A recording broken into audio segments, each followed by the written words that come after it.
As women with perfectionism, honestly, one of the most common emotions that shows up is anger. And recently I was having a session with a client who's this high achieving woman, ultra smart, ultra intelligent, like very well rounded. And she carries a lot of anger. And with that anger, it brings shame because she feels like she's not being that perfect mom, perfect spouse, perfect person.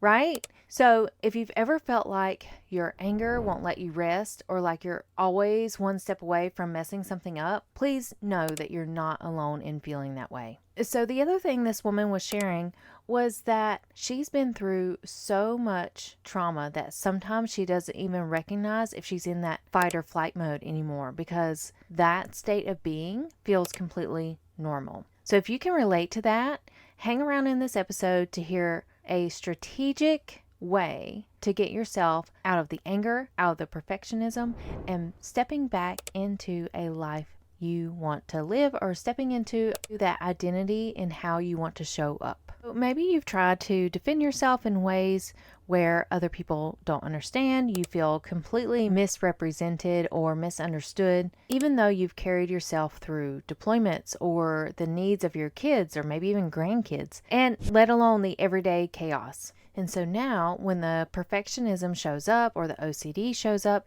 it feels like another battle, but yet you're fighting it on your own. Here's the truth though, ladies. Your nervous system can learn to reset. You don't have to stay stuck in that cycle of fear or anger and guilt. So today I've got a simple tool for you, one that comes from a whole theory called dialectical behavior therapy or DBT. I modified it slightly just to fit my audience because, well, we'll get to that part. You'll see what I mean when we get there. But this is something that my clients and I practice together, and the best part, it's an acronym just like the military loves to use. So this strategy is called TIPP with 2 P's.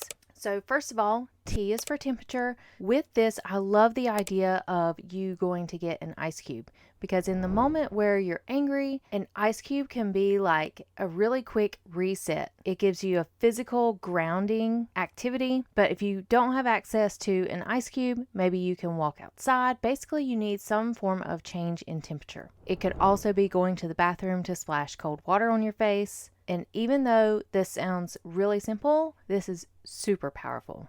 Next, I is for intense exercise. And I'm not saying you need to go to the gym, okay? Because I know how it is when you have babies at home or other responsibilities holding you to the house. So think about doing some jumping jacks, going up and down stairs, or high knees, or maybe hop on your bike, like your stationary bike if you have a bike at home. With this, just think 5 to 7 minutes because by doing that 5 to 7 minutes is enough for you to get an endorphin release. Then the first P is for purposeful breathing. This is the part that I slightly modified because the original version says paced breathing, and I'm not so much about square breathing. I feel like it's just way too basic. So I like to take things up a notch. So for the purposeful breathing, you first of all need to understand what deep diaphragmatic breathing looks like.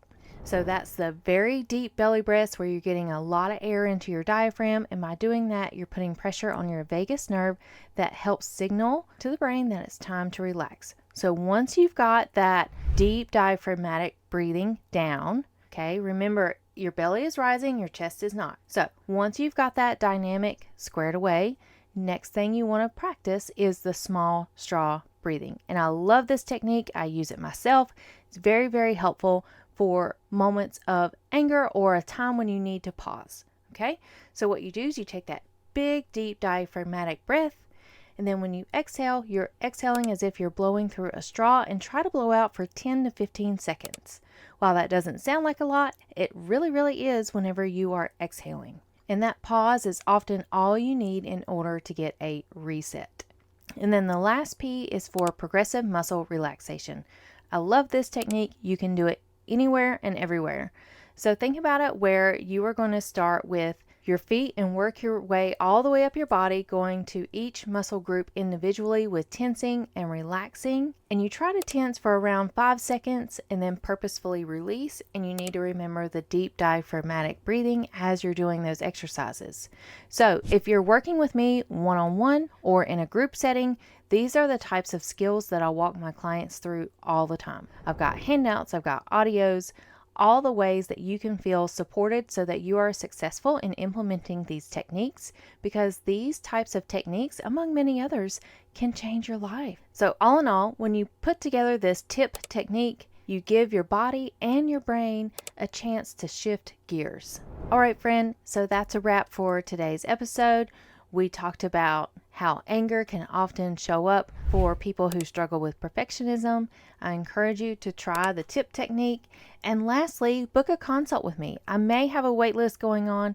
Things have been very busy yet very successful, because my goal is to help you graduate from therapy. So if I do have a spot available, it's because someone has graduated from therapy, and I would love to welcome you in the door. So go to my website at valuedriventherapy.com and book a consult today.